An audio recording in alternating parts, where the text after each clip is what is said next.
John Lynch had long been accustomed to waking up at 5 in the morning. Before dawn, it was his established ritual to go out on the porch of his small house to smoke his first cigarette. At that time, Elm Street, where he and his wife had bought a house 3 years ago, was still asleep. Only the occasional car drove by, working men like him hurrying to get to their morning shift. The 46-year-old window installer loved these moments of silence. In the pre-dawn twilight, he could quietly dream of a better life, make plans for the future. John had always believed he was worthy of more. He was smarter than many of his colleagues, grasped everything on the fly, and long ago could have led his own team. But life turned out differently. After school, he had to help his parents. Then he married Lucy, tried to have children. So he remained a simple installer in the company Bright House. His wife Lucy was already busy in the kitchen, preparing breakfast and packing her husband's lunch. She was the kind of woman who found pleasure in taking care of the house and her husband. Short, with soft features and kind brown eyes, Lucy radiated calm and comfort. Married straight out of college, she never intended to pursue a career. She was quite content with her role as a homemaker. "Good morning, dear." Lucy set a plate of scrambled eggs and bacon in front of her husband. John nodded gratefully, unfolding the morning paper in a familiar gesture. In 20 years of marriage, their morning ritual had been honed to a fine point. "Mrs. Parker was telling me yesterday that her son has started his own construction firm," Lucy remarked casually, pouring her husband a cup of coffee. "Maybe you should think about starting your own business, too. You have so much experience," John grumbled. It wasn't the first time this topic had come up. "It takes money to run your own business, honey. Big money. And we just barely managed to close the loan on the house." Lucy sighed.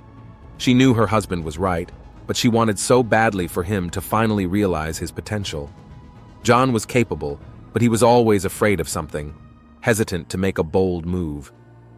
The day stretched on and on. John and his partner installed windows in 3 houses. The work was hard, carrying double-glazed windows, adjusting frames, but he did it almost mechanically, letting his thoughts flow freely. Sometimes it seemed to him that life was passing him by. Already gray hair appeared on his temples, wrinkles cut across his forehead, and he was still where he had started 20 years ago. In the evening, returning home, John sank tiredly into his favorite chair.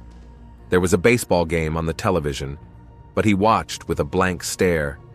Lucy was fussing in the kitchen, preparing dinner. From the open window came the sound of children's laughter as the neighborhood boys played ball on the lawn. He and Lucy hadn't had children. It didn't work out. First they went to doctors, then they accepted it. Maybe it was for the best. On an assembler's salary, you can't get much money. Sometimes, though, looking at other people's children, John felt a pang of regret. "Dinner's ready?" Lucy called out. They sat down at the table as they had done 1,000 times before. Lucy talked about a new casserole recipe, about neighborhood gossip, about weekend plans. John nodded, thinking about his own. As he fell asleep, he remembered the morning's conversation about his own business. Maybe he should really take a risk, take out a loan, find partners. But these thoughts quickly melted away. Tomorrow he would get up early again install someone else's windows, again dream of unfulfilled dreams. That's his life, simple and clear, like installing a double-glazed window. Only sometimes a sharp feeling of dissatisfaction came, as if another, brighter and more intense life was passing somewhere nearby. Neighbors considered the Lynch family exemplary. John, hard-working, non-drinking, always ready to help with minor repairs. Lucy was a friendly hostess whose rose garden was the pride of the whole street. They went to church every Sunday, said hello to all the neighbors, and gave their children Halloween candy. But behind that prosperous facade was the emptiness of a 20-year marriage. They had long ago slept in separate rooms. John snored, and Lucy was a light sleeper. They talked only about household trivia, weekend plans, utility bills. Sex had become a distant memory, first because of Lucy's infertility, then simply because the desire had faded. John sometimes wondered, why were they still together? Habit, fear of loneliness, financial dependence on each other? There was no answer, and he returned to his usual routine. Lately, Lucy had been talking more and more about change. Maybe she felt it too. how slowly life was ebbing away, how the best years were passing in the endless cycle of everyday life. But John only waved it away. He was afraid to change anything. 15 years ago, he had already taken a risk once, and now he took his medication every month, hiding his diagnosis from everyone. They spent their weekends in the same routine. Lucy gardened. Roses were her passion, her only outlet in the monotonous life of a housewife. John watched sports or worked on his car in the garage. Once in a while, they went to the mall or visited relatives. That night, as John fell asleep in his room, he thought he missed being touched. Just the warmth of a human hug, the feel of someone else's heartbeat. Lucy hadn't let him near her in a long time, as if she sensed his secret from a distance. He'd forgotten the last time he'd kissed a woman truly, passionately, not with a fleeting goodbye kiss. In the morning, it would start all over again. A cigarette on the porch, breakfast with the TV muttering, heavy double-glazed windows, an evening resting in a chair. But somewhere inside, a premonition of change was ripening. It was as if fate was preparing him for a turn that would change this settled life forever. The call came on Sunday afternoon. Lucy was just finishing the dishes when she heard the excited voice of her Aunt Martha. "Lucy, honey, do you remember my youngest, Mary? She needs somewhere to stay for a couple months in town. She's decided to look for a job, and we're really struggling in the suburbs." Mary. Lucy vaguely remembered her cousin. They'd only seen her a couple times at family gatherings. A blonde-haired teenage girl with a shy smile. She must be about 18 now. John took the news calmly. "The house is big. There's plenty of room," he shrugged, keeping his eyes on the Sunday paper. The guest room on the second floor had long been empty. They kept it for occasional visits from relatives. Mary arrived 3 days later with a small suitcase and a backpack. John was just getting ready for work when a shabby cab pulled into the driveway. He froze on the doorstep, watching a slender girl in jeans and a light blouse get out of the car. She looked nothing like the shy girl from Lucy's memories. She was tall, graceful, with a mop of wheat hair and big gray eyes. There was something of the actresses of Hollywood's golden era about her, the same natural elegance and mystery. "Hello, Uncle John," Mary smiled, and charming wrinkles gathered at the corners of her eyes. He smelled the light scent of floral perfume as she walked past him into the house. All day at work, John caught himself remembering that smile. The image of the young girl, so fresh and full of life, popped into his mind over and over again. He drove those thoughts away, angry at himself for his unwelcome fantasies.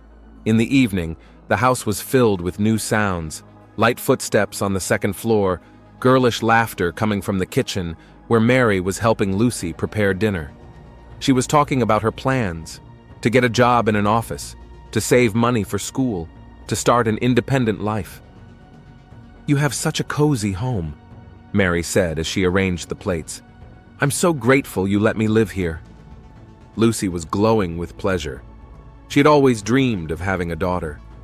John watched them in silence, occasionally answering questions. There was something unsettling about how naturally Mary had come into their lives, as if a missing piece of a mosaic had fallen into place. Before he went to bed, he went out for a smoke and saw her silhouette in the guest room window. Mary stood at the window, brushing her long hair. Their gazes met for a moment in the reflection of the glass, and John turned away, feeling awkward. He couldn't sleep for a long time that night. Lucy was breathing softly beside him, and he lay staring at the ceiling, thinking about how the young girl's appearance had stirred something long forgotten in his soul. Something dangerous, like a thirst for youth, for beauty, for new possibilities. Spring that year was warm. Already in early April, Lucy began to work in the garden, spending most of the day there. She had long dreamed of her own rose garden, and now she was digging enthusiastically in the ground, almost ignoring what was going on in the house. Mary got a job as a secretary in a small real estate firm. Her workday ended at 4, and she usually got home before John. During these hours, the house belonged only to her. She turned on music, danced around the rooms, singing along to her favorite songs, or read in a chair by the window. John started coming home early from work more and more often. At first, he justified it to himself by chance. Just a lucky schedule of window installation. Then he began to schedule his work so that he could be free before his wife returned. These chance encounters were filled with awkward silences and brief glances. Mary always offered him coffee, and they would sit in the kitchen exchanging insignificant phrases. John caught himself watching her movements, the way she tucked a strand of hair behind her ear, the way she licked her lips, the way she tapped her fingers on the table to the beat of the music. "Tell me about your work," Mary asked one day. "It's so interesting. New houses, new people every day." John never considered his work interesting, but in her eyes read genuine curiosity. He began to tell about difficult orders, about capricious customers, about how important it is to install a window correctly so that there would be no problems later on. Mary listened with admiration, asked questions, laughed at his jokes. In early May, Mary's car broke down, an old Ford, bought with her first paycheck. John volunteered to drive her to work as the office was on the way. Now every morning began with 20 minutes alone together. Mary smelled fresh and spring-like, her hair golden in the morning light, and her laughter tinkled like a bell.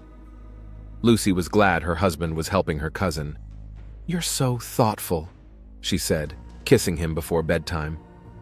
John felt a prick of conscience. Caring had nothing to do with it. Once, during the ride, Mary touched his arm, showing him something outside the window. The fleeting touch sent a shiver through his body. He noticed how her cheeks turned pink, how her breathing quickened. Their first kiss had happened on a rainy Tuesday. Lucy had gone to visit a friend in a neighboring town, promising to return late that night. John had brought Mary home from work, and they were soaking wet as they ran from the car to the house. In the hallway, she slipped on the wet floor. He picked her up, and suddenly they were so close together you could feel the warmth of their breath. Then they couldn't remember who reached out first. The kiss was greedy, desperate, as if they had both waited a long time for this moment. Mary trembled in his arms, snuggling with her whole body, and he kissed her neck, breathing in the scent of rain and youth. "This is crazy," she whispered afterward, sitting in the kitchen with a cup of cooled tea. John smoked silently. Looking out the window at the wet garden, he knew he had to stop now, before it was too late. But he realized even then that he couldn't. Their secret meetings had become a daily obsession. Stolen kisses in the car, casual touches, meaningful glances across the table during dinner. They learned to communicate without words, made up innocent excuses to meet, created their own special world for two. Mary blossomed like a spring flower. Her eyes shone when she looked at John. Her every movement had the grace of a woman in love. To her, he wasn't just an older married man. She saw in him strength, experience, reliability, all the things that guys her age didn't have. John seemed 20 years younger. He began to look after himself, bought new clothes, joined a gym. His gait became confident. His eyes lit up with a long-forgotten fire. At work he was distracted, constantly checking his phone, waiting for messages from Mary. Lucy was absorbed in her garden. She didn't notice any change in her husband, writing off his good mood as spring. In the evenings, the three of them still had dinner, discussed the news, and made plans for the summer. From the outside, they looked like an ordinary family that had taken in a young relative. Only sometimes, late at night, when everyone was asleep, John would go out on the porch to smoke and think about what was going on. He knew he was playing with fire, that sooner or later everything would be revealed. But for the first time in years, he felt truly alive. And Mary was his breath of fresh air, his personal spring, his madness and his happiness. At the end of June, the real estate firm where Mary worked announced a mandatory physical for all employees, a mere formality. The insurance company required up-to-date data on the health of the staff. Mary took the tests on Wednesday morning. John drove her to the clinic at 8 o'clock. They kissed in the car, made plans for the weekend. Lucy was going to visit her parents, and they were looking forward to 2 days of complete freedom. On Friday, John drove Mary to the clinic as usual to pick up the results, and then had to drive her to work. She gave him a quick kiss on the cheek and ran off, promising it wouldn't take more than half an hour. 40 minutes passed, then an hour. John smoked nervously in the car, glancing at the clinic doors. When an hour and a half had passed, he started calling. The phone wasn't answering. The front desk said that a girl matching Mary's description had gotten her results, and left through another exit. All day he was out of sorts, nearly messing up the window installation several times. She didn't come home either. Lucy began to worry. This was not at all like her cousin. Toward evening, John went to look for Mary, guessing that something terrible had happened. Mary was sitting on a bench in a small public garden across from the medical center. She wasn't crying, just staring straight ahead with a stopped look. A crumpled sheet of test results trembled in her hands. "How is this possible?" Her voice was barely audible. Only with you." John felt the ground go from under his feet. He knew this moment would come one day. Knew, and yet he still wasn't ready. "Go home," he said deafeningly. "I'll explain everything, just not here." In his garage, which smelled of machine oil and old wood, they talked into the night. Or rather, he did most of the talking, and Mary listened, wrapped in his work jacket. 15 years ago, before she met Lucy, there had been another woman, a casual liaison, nothing serious. Then she'd found him and told him about the diagnosis. He tested positive. "I'm on therapy," he said, looking down at the floor. "All these years. The viral load is minimal. I hoped." "You hoped?" Mary interrupted him for the first time. Steel rang in her voice. "You knew and you kept silent. You ruined my life." She stood up, throwing off her jacket. In the dim light of the single bulb, her face seemed a mask. "I'm 18. Each word fell like a stone. "I had my whole life ahead of me. And you just decided to have fun with a young fool. And you didn't see fit to warn me." "I love you." The words came out on their own. He reached for her, but she recoiled. "Love?" A bitter laugh filled the garage. "That's not love. It's selfishness. You were only thinking of yourself, about your wants, your needs. And me? What am I supposed to do now?" She talked and talked, spewing pain and rage, about how she imagined their future together, about their dreams and plans, about the children she would never have, about how she would go on living with that stigma. "I'll help," he tried to grasp at straws. "There are good doctors, modern drugs. You can live a full life." "A full one?" She laughed again, and that laugh gave him goosebumps. "Like you? Lying to everyone around you, pretending to be normal, infecting the people who trusted you?" He tried to explain that he'd never put anyone at risk before, that he'd taken every precaution, that he and Lucy had lived as brother and sister for a long time, that Mary was the only one with whom he had lost his head, forgotten everything. "And now I'm supposed to keep quiet?" She looked at him point blank. "So that no one will know of your secret? So that you can go on with your life in peace?" "Mary, please, don't say my name." She headed for the door. "Don't ever come near me again. Don't look at me. Don't try to speak." At the exit, she turned around. In the semi-darkness, her eyes seemed like black hollows. "I don't know what I'm going to do next, but you'll answer for this, I promise." The door slammed shut. John was alone in the empty garage. Somewhere in the distance, thunder rumbled. A storm was coming. He sat there until dawn, smoking one cigarette after another, thinking about how one mistake, one weakness could destroy everything. He thought of Mary, of her youth and beauty, of their mad passion that had turned into a nightmare. Lucy, who suspects nothing, that you can't run away from the consequences of your actions forever. In the morning, he drove to work as usual. Life must go on, even if everything inside was dead. But he knew it was the calm before the storm, and the storm would be terrible. The dim light of a street lamp barely illuminated the empty parking lot outside the lighthouse warehouse.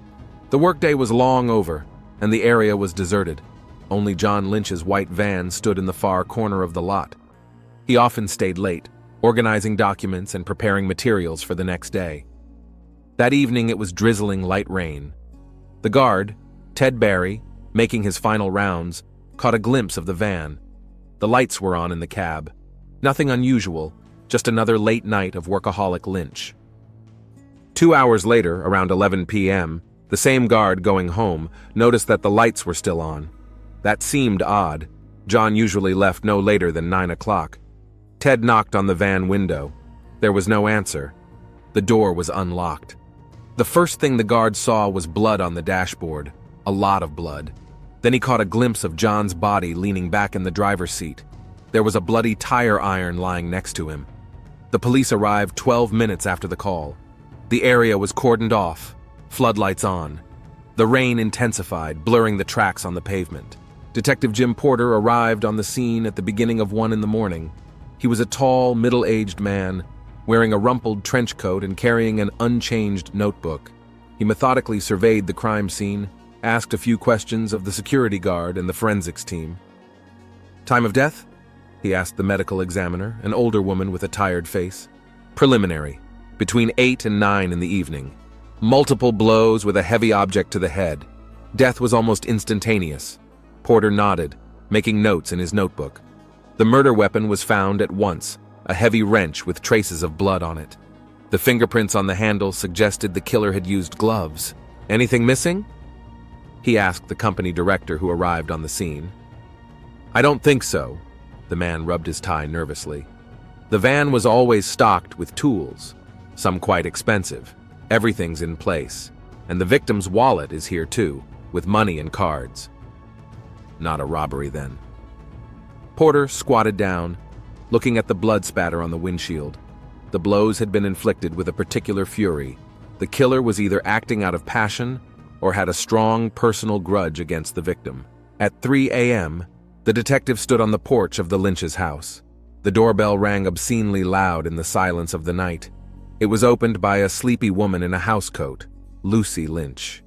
Behind her back loomed the pale face of a young girl, Cousin Mary, as it later turned out.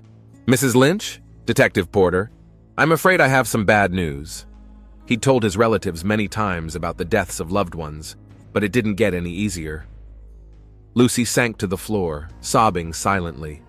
Mary froze like a statue, not uttering a word. John had gone to work as usual, promising to be back for dinner. He hadn't returned, but Lucy wasn't worried. She thought he'd been late. She fell asleep on the sofa in front of the television. No, her husband had no enemies. Yes, he had changed a little lately. Maybe problems at work? She didn't ask. Porter wrote down the statements, watching the girls out of the corner of his eye. There was something about their reactions that confused him, but he couldn't quite put his finger on what it was. Over the years, he'd learned to trust his intuition.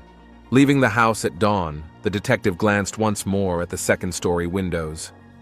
A silhouette flashed in one of them. Someone was watching him leave. The morning began with a review of the paperwork. Ordinary family, ordinary life. No debts, no criminal ties or suspicious contacts. The picture didn't add up. Porter spread the first crime scene photos on the table. Something wasn't right here. Something important was hiding behind the facade of a happy family life. And he was going to find out. There was a knock on the office door. The first forensic results had arrived. The detective opened the folder, ran his eyes over the lines, and frowned. The case was more complicated than he'd realized. The week after John Lynch's murder had been filled with routine police work. Detective Porter had methodically interviewed everyone who could shed light on the identity of the deceased. Colleagues characterized John as a reliable worker, soft-spoken, professional, always willing to help. In recent months, he began to stay late more often, explaining it was due to additional orders. "He changed this spring," said his partner, Mike Donovan. "Dressed up, got a haircut, even started going to the gym. We used to joke about it being a midlife crisis." Neighbors noticed the change, too. Mrs. Parker, who lived across the street, recalled a strange conversation with Lucy. She said John had become a bit distant, spending less time at home. He used to spend every weekend in the garden, helping his wife. Porter scrutinized the case file. Something did not give him peace. Something did not give him peace. The murder was committed with a strange mixture of spontaneity and calculation. The perpetrator knew where to find the victim, chose a good time, when the area was empty. But the manner of the murder itself spoke of strong emotion, of personal involvement. On the third day of the investigation, John's cell phone forensics came back. Tech recovered the deleted messages. Most of them were routine work-related emails, but there was a strange string of texts from an unidentified number. "I miss you. Can't wait to see you. I need you. Why aren't you answering? We need to talk." It's important. You've ruined everything." The last text was sent the day before the murder. Porter arrived at the Lynch home again. Lucy still wore mourning but kept remarkably collected. He didn't catch Mary. The girl had gone to her parents for a few days. "Mrs. Lynch, have you ever noticed your husband receiving strange messages?"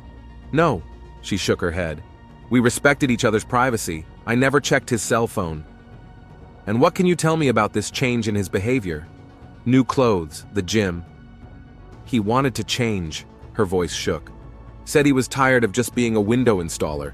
Dreamed of starting his own business." Something in her tone made the detective wary. He pulled out a photograph taken at the crime scene, a bloody window-mounting wrench. "Do you recognize this tool?" Lucy went pale. This looks like a wrench from John's kit. He kept one of those in the garage." Porter nodded. Forensics confirmed the murder weapon did belong to the victim, so the killer had access to the garage, knew where to find the tools. That evening, while reviewing surveillance footage from neighboring buildings, the detective noticed another detail. On the day of the murder, around 7 p.m., a car pulled into the parking lot. The quality of the footage was poor, but the silhouette of the driver seemed familiar. The next day, the results of the medical examination came back. Porter studied the report for a long time, then called the clinic where John Lynch was observed. The information from the doctors made him look at the case in a completely different way. He spread the photos of the family members on the table. Lucy, a model wife, a quiet housewife. Mary, a young cousin who had come to look for work. John, a workaholic with ambition and a secret. Some of them knew the truth. Someone had a strong enough motive for murder. The detective pulled out a new notebook and began to compile a list of questions. Tomorrow he was going to have another conversation with the residents of the Elm Street house, and this time he intended to get to the bottom of it. In 2 weeks of investigation, Detective Porter had collected enough pieces of the mosaic to begin to see the big picture. Each new fact confirmed his suspicions. Behind the facade of a prosperous Lynch family life lurked a darker story. That morning he reread the witness statements again. Small details, insignificant at first glance, formed a disturbing sequence. A neighbor, Mrs. Parker, recalled that she had often seen John drive Mary to work. They would leave early in the morning when Lucy was still fiddling in the garden. A waitress at a cafe on the outskirts of town told of an odd couple, an older man and a very young girl. They came in several times, sitting in a far corner. He was looking at her like a teenager in love. A security guard from the mall parking lot spotted the white Lighthouse Company van after hours. They sat inside for at least an hour. I thought maybe they were discussing an order. Porter methodically gathered these bits of information. The story was trivial and terrible. An affair between an old married man and a young relative of his wife. But the key to solving the murder lay elsewhere. The detective went over John Lynch's medical records again. 15 years ago, a diagnosis of HIV, regular checkups, antiretroviral therapy. All that time he'd been living with the secret, hiding it from everyone. And then a random inquiry to the clinic where Mary Pierce had recently been examined yielded the final piece of the puzzle, a positive HIV test. The date was a week before the murder. Porter leaned back in his chair, closing his eyes. Now he had a motive. It remained to be determined which of the two women had struck the final blow. He drove to the Lynch house again, this time unannounced during the lunch hour. Lucy found herself in the garden, pruning the roses with such fierceness as if they were her personal enemies. "Mrs. Lynch, I need to ask you some questions about your husband's health." She froze, not letting the garden shears out of her hands. "I don't understand. Did you know about his diagnosis? About the fact that he's HIV positive?" Lucy didn't even flinch at the question, only gripped the garden shears tighter. "You already know I knew." Her voice was calm. "Otherwise, you wouldn't have come with this question." The detective nodded. He could see now. This woman was much stronger than she appeared at first glance, able to hide her emotions and act coolly when necessary. Mary was found in her room. Pale and drained, she was staring out the window with an unseeing gaze. "Miss Pierce, tell me about the results of your physical." She did not refrain. The story poured forth in a torrent: the passionate affair, the betrayal, the terrible discovery, rage, despair, a thirst for revenge. I wanted to kill him. Her voice sounded muffled. When I learned the truth, I really wanted him dead. But I didn't have time. Porter watched her carefully. There was truth in her words, but not all of it. Something told him the girl was not telling him the truth. Back at the station, he reviewed the camera footage again. The same night, an hour before the murder, the blurry silhouette behind the wheel of the car that pulled up. Now he knew exactly who he saw on the screen.